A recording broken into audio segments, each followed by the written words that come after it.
一人公司 OPC 最頂級嘅魅力，從來都唔係教你點樣去賺幾億，而係幫你攞翻時間嘅主權。喺 coffee shop 叫杯咖啡，一個諗法就可以驅動一場商業嘅運作。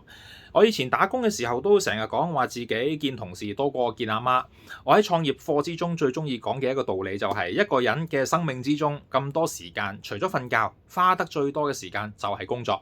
我以前都試過返一啲冇感覺嘅工，明明知道自己喺崗位之中係可以做得更多更好嘅，但係就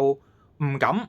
唔想做，亦都唔敢、唔想出嚟闖，因為社會會同你講返工就係咁噶啦。結果會點呢？我會選擇留喺公司裏邊，強迫自己滑牙躺平。我哋香港叫做 quiet quitting，即係其實你已經離咗職噶啦個心，但係呢個人仍然係坐喺呢一度，每日就按章工作，準時收工，同自己講我唔想進步，唔想升職，唔想加人工添啊！收一分錢就做一分事。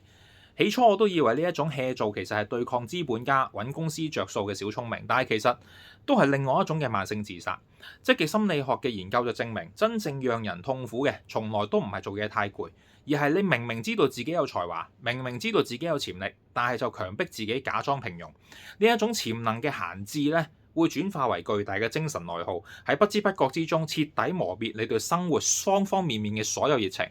呢個潛能就好似係一條條肌肉咁樣。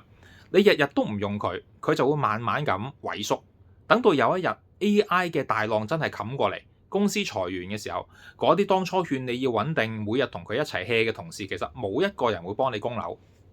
賺錢嘅方法其實有好多，打工、炒樓、買股票都可以。所以如果你睇得我嘅影片多，你會知道我哋創業家嘅平台從來都唔係同大家講賺錢係我哋創業最高嘅目標。Steve Jobs 亦都講過，人嘅時間係有限，所以你唔好為別人而活。人生嘅自主權係用錢買唔到嘅，最重要嘅係勇敢咁追隨你內心嘅心靈同埋直覺。開一人公司唔係為咗賺幾多個億、賺幾多個千萬，而係為咗利用 AI 去實現時間嘅解放。當你將時間嘅主權攞翻嚟，你飲咖啡嘅時候，你嘅自動化系統可以幫你賺錢。真正嘅富有，我相信大家而家嘅觀念咧已經開始慢慢咁鬆動，唔係你嘅銀行存款有幾多個零，而係你朝早瞓到自然醒，仲可以隨心所欲咁決定嚟緊呢24小時可以花時間喺邊一個人身上。